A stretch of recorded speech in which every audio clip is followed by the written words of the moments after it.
యాకోబు పత్రిక 2వ అధ్యాయము. యాకోబు పత్రిక 2వ అధ్యాయము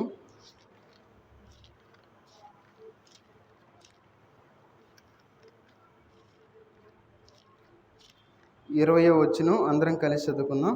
యాకోబు పత్రిక 2వ అధ్యాయము 20వ వచనం అందరం కలిసి చదువుకుందాం.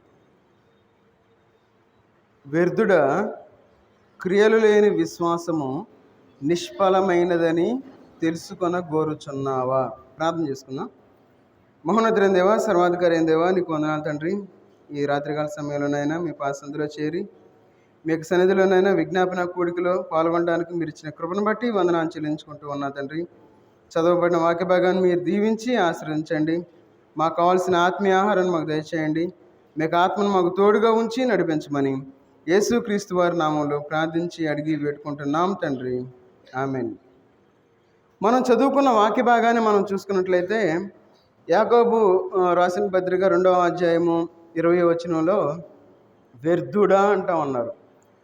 వ్యర్థుడా అని మనకి ఒక వార్నింగ్ ఇస్తూ ఉన్నారు. ఏమనంటే, వ్యర్థుడా, క్రియలు లేని విశ్వాసము నిష్ఫలమైనదని తెలుసుకొన గోరుచున్నావా? ఈ రాత్రికాల సమయంలో దేవుడు మనల్ని ఒక ప్రశ్న వేస్తూ ఉన్నాడు.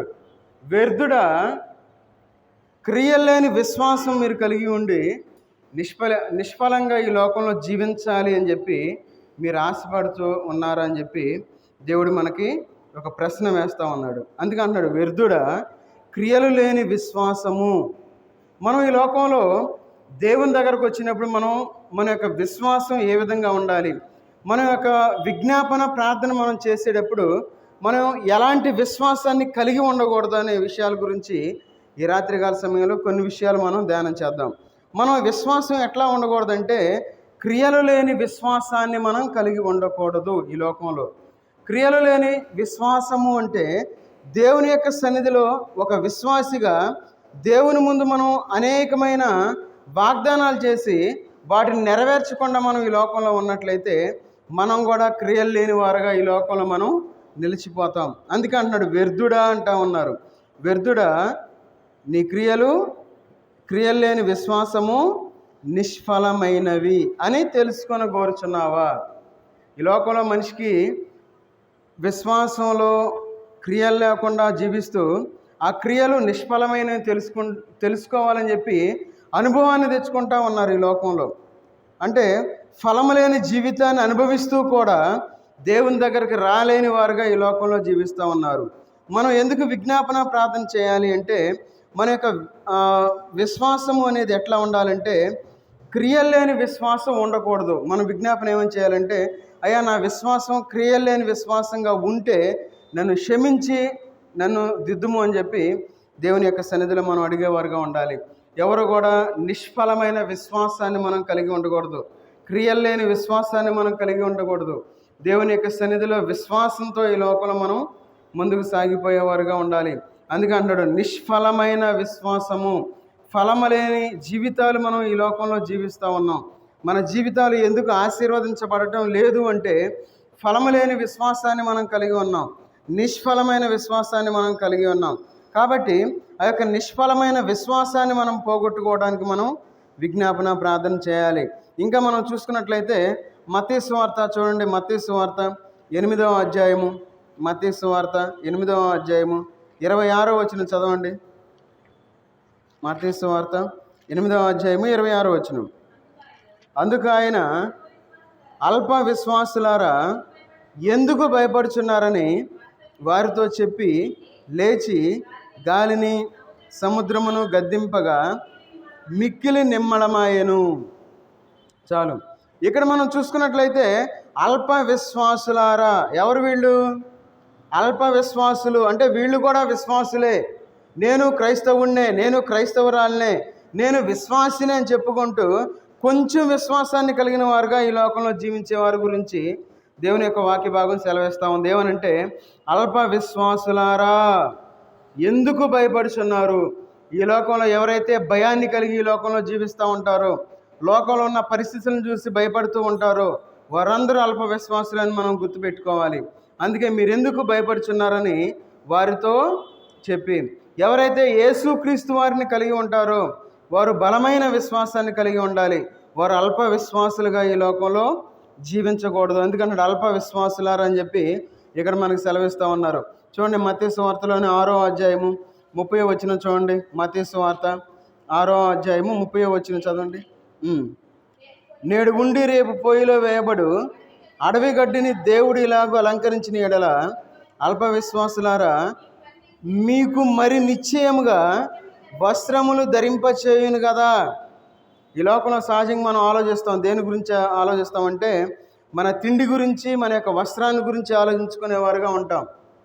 ఈ లోకంలో జీవించే జీవులు ఏది కూడా ఆలోచించవు.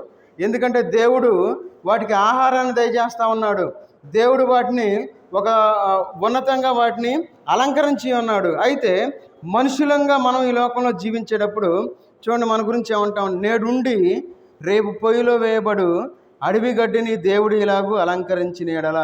గడ్డిని ఈ దేవుడు మంచి పువ్వులు పెట్టి అలంకరించాడు. అయితే అవి ఎండిపోతూ ఉన్నాయి.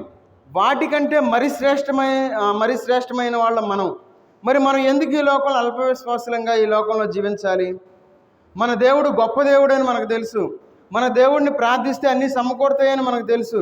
అయితే మనం విజ్ఞాపన ప్రార్థన చేయవలసిన మనము దేవుని యొక్క సన్నిధిలో ఉండకుండా అల్ప విశ్వాసాన్ని మనం కలిగి దేవునికి దూరంగా జీవించేవారుగా ఉన్నాం. అందుకంటున్నాడు, అల్ప విశ్వాసులారా, మరి మీరు మరి నిశ్చయముగా వస్త్రములు ధరింపజేయును కదా అని చెప్పి దేవుడు మనకి మన యొక్క వస్త్రాల గురించి దేవుడు గుర్తు చేస్తూ ఉన్నాడు.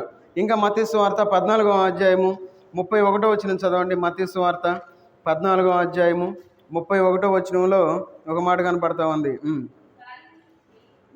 గాలిని చూసి భయపడి మునిగిపోసాగి, ప్రభువా నన్ను రక్షించుమని కేకలు వేసెను. వెంటనే యేసు చెయ్యి చాపి అతని పట్టుకొని, అల్ప విశ్వాసి, ఎందుకు సందేహపడితివని అతనితో చెప్పాను. చూడండి, ఇక్కడ మనకు పేతురు గారు కనపడతా ఉన్నారు. పేతురు గారు చాలా మంచి విశ్వాసి, దేవుని యొక్క శిష్యుడు. అయితే ఇక్కడ చూడండి ఏమన్నాడు? ప్రభువా నన్ను రక్షించమని కేకలు వేశాను. ఒకవేళ పేతురు గారు అనుకోవచ్చు కేక లేకుండా సైలెంట్గా ఉండొచ్చు. కానీ పేతురు గారు సైలెంట్గా ఉండలా. ఏమంటా ఉన్నారు? నన్ను రక్షించు అని చెప్పి కేకలేస్తూ ఉన్నారు. మరి మన జీవితంలో మనం దేవుణ్ణి ఎందుకు మొరపెట్టడం మనం మర్చిపోయాం? ఈ లోకంలో మనం జీవించేటప్పుడు మనం దేవునికి కేకలు వేసేవారుగా ఉండాలి, మొర్రపెట్టేవారుగా ఉండాలి, ఆయనకి విజ్ఞాపన చేసేవారుగా ఉండాలి, మనం రోధించేవారుగా ఉండాలి, కన్నీటి ప్రార్థన చేసేవారుగా ఉండాలి. ఇలాంటి ప్రార్థన మన జీవితంలో లేదు కాబట్టి మన యొక్క కుటుంబాలు మునిగిపోయే స్థితిలో ఉన్నాయని చెప్పి మనం గమనించాలి. అందుకే ఇక్కడ చూడండి, ఇక్కడ ఏమంటా ఉన్నారు? యేసు చేయి చాపి అతన్ని పట్టుకొని, అల్ప విశ్వాసి, ఎందుకు సందేహపడుతువని అతనితో చెప్పాను. మన జీవితంలో అల్ప విశ్వాసాన్ని మనం కలిగి ఉండకూడదు. ఉంటే విశ్వాసిగా ఈ లోకంలో మనం జీవించాలి. ఏదో కొద్దిపాటి విశ్వాసాన్ని మనం కలిగి దేవునికి దూరంగా మనం జీవించేవారుగా ఈ లోకంలో ఉండకూడదు. అందుకంటున్నాడు అల్ప విశ్వాసి అని చెప్పి ఇక్కడ మనకు సెలవిస్తూ ఉన్నారు. కాబట్టి మన యొక్క జీవితంలో మొదటగా మనం నిష్ఫలమైన విశ్వాసాన్ని మన జీవితంలో లేకుండా ఉండడం కోసం మనం విజ్ఞాపన చేయాలి. రెండవదిగా అల్ప విశ్వాసాన్ని మన నుండి తీసివేయమని దేవునికి విజ్ఞాపన చేసేవారుగా ఉండాలి.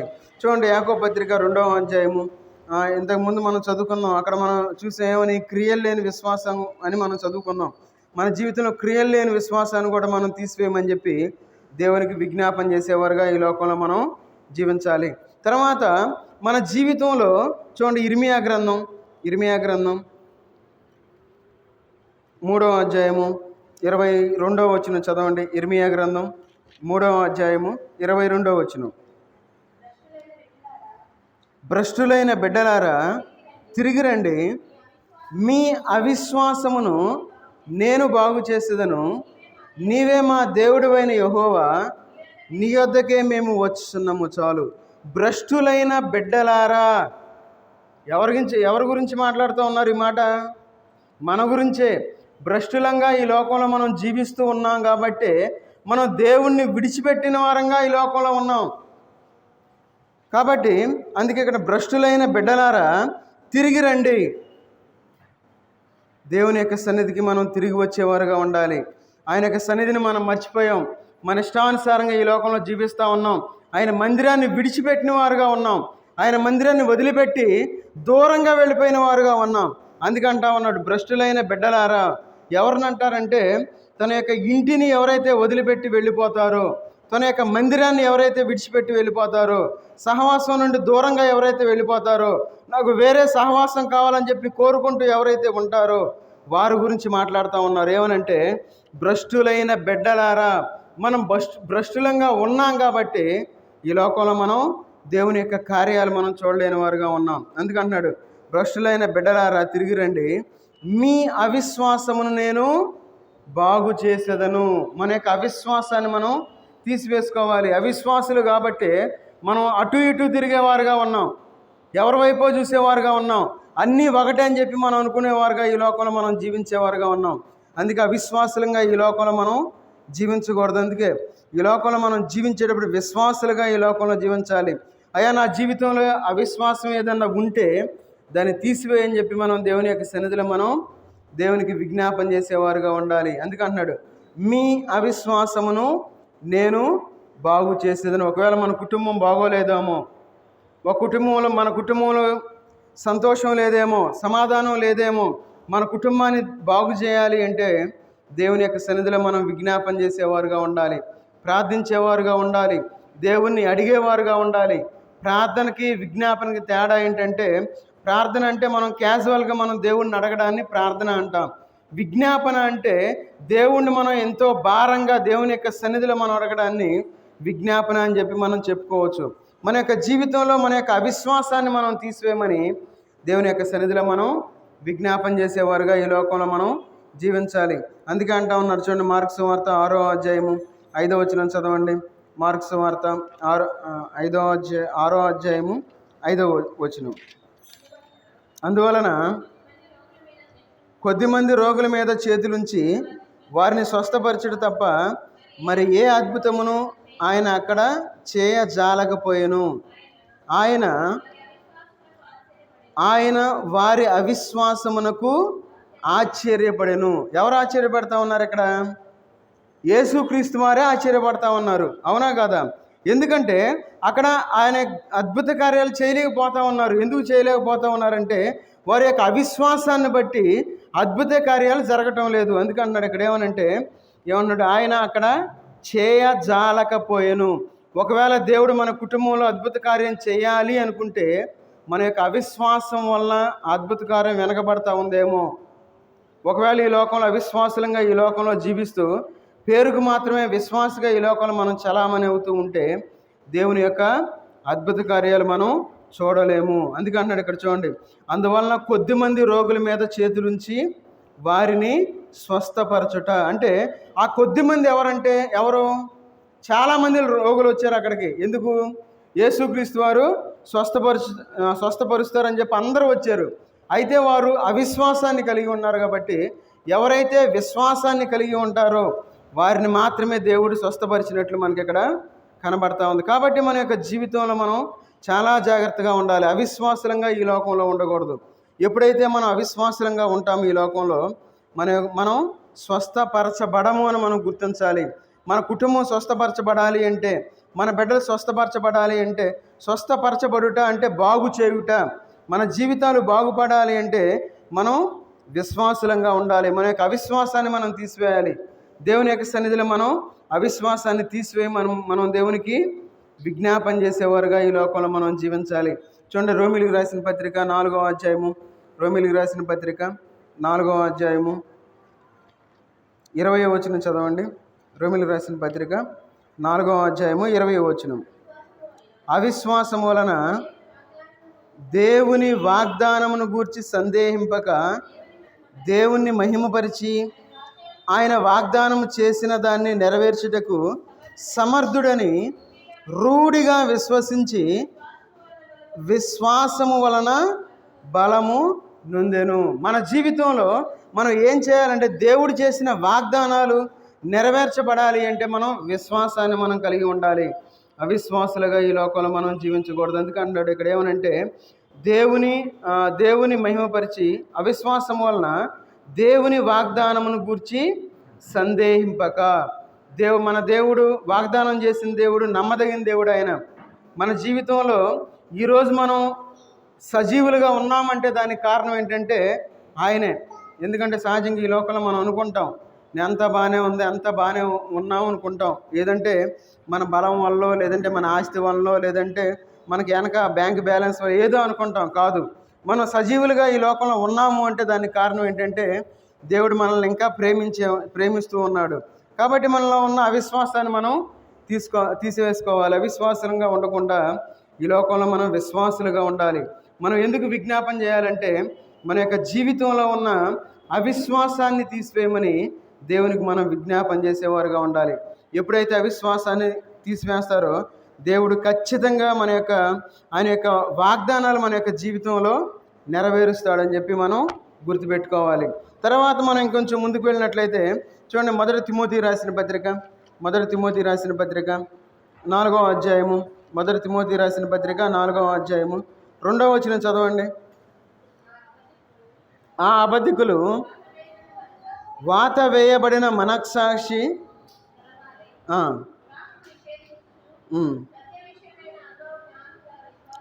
4వ అధ్యాయము 2వ వచనం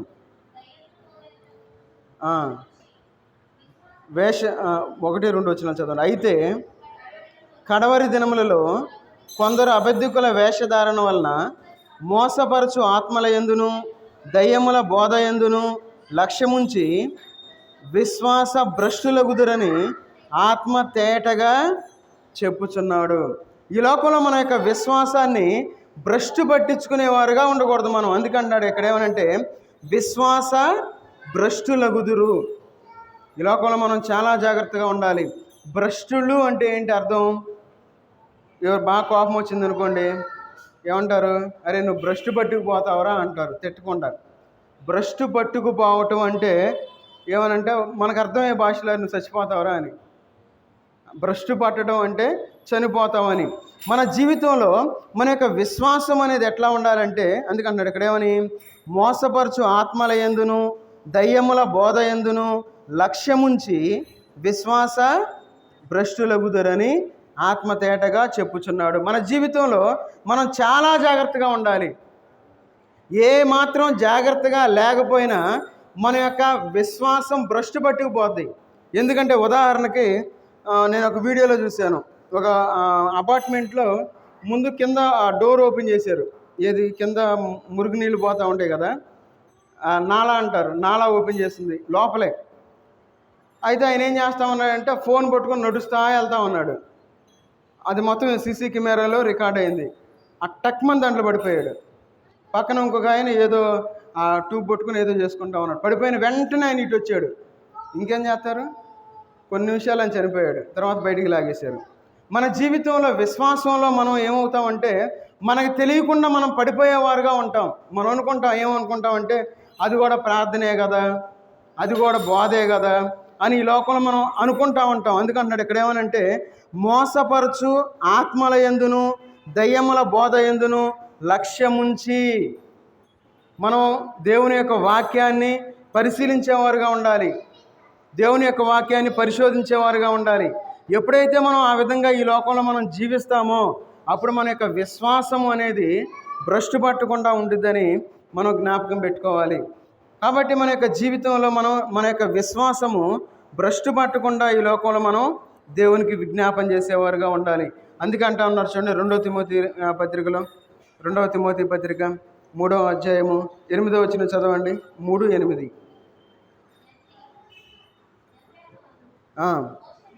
మోషేను ఎదిరించినట్లు వీరును చెడిన మనస్సు కలిగి విశ్వాస విషయములో భ్రష్టులై సత్యమును ఎదిరింతురు. చూడండి, ఎబ్రే అనువారు. ఎందుకు వీళ్ళిద్దరి గురించి కొత్త నిబంధన గ్రంథంలో మనకు చెప్తా ఉన్నారు? ఎందుకంటే వీళ్ళు దైవ సేవకుల్ని వ్యతిరేకించేవారుగా ఉన్నారు. అందుకంటా ఉన్నాడు ఏమనంటే మోషేను ఎదిరించినట్టు. మోషేను ఏం చేశారు? ఎదిరించారు వీళ్ళు. అందుకన్నాడు మోషేను ఎదిరించినట్లు వీరును చెడిన మనస్సు కలిగి విశ్వాస విషయములో భ్రష్టులై సత్యమును ఎదిరింతురు.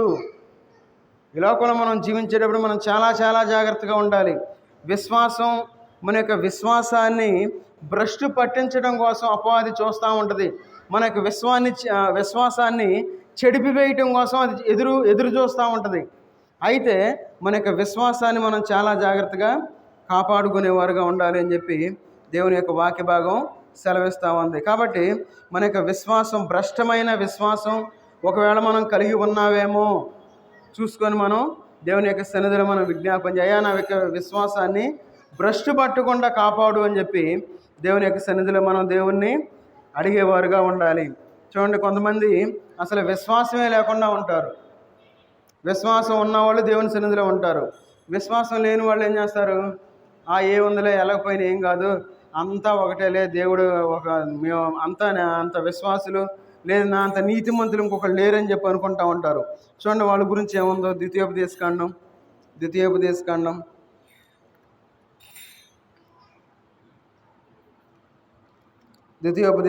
32వ అధ్యాయము 20వ వచనం చదవండి. 32:20.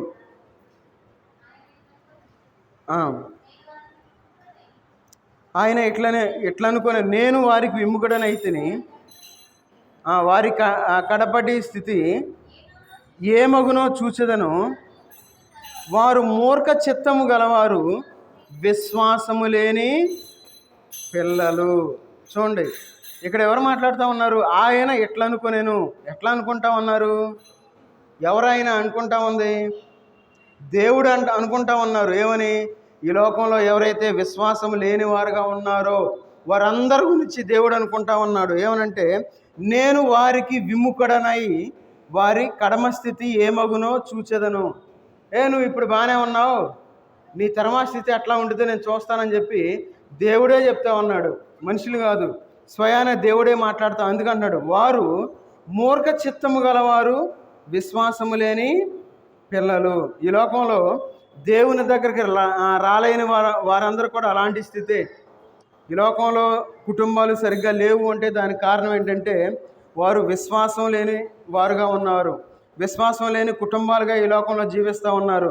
విశ్వాసం లేదు కాబట్టి వారి కుటుంబాలు ఎట్లా పడితే అట్లా ఈ లోకంలో ఉన్నాయని మనం గ్రహించాలి. అందుకన్నాడు వారికి విముఖుడనై వారి కడమ స్థితి.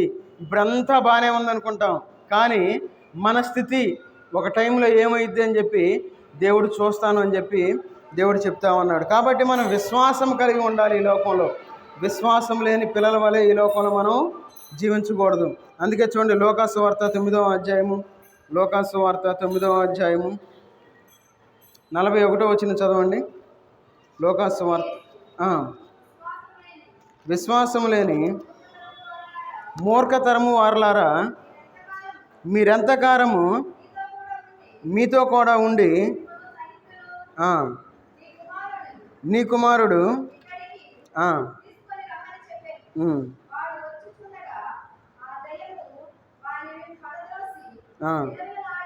చాలు.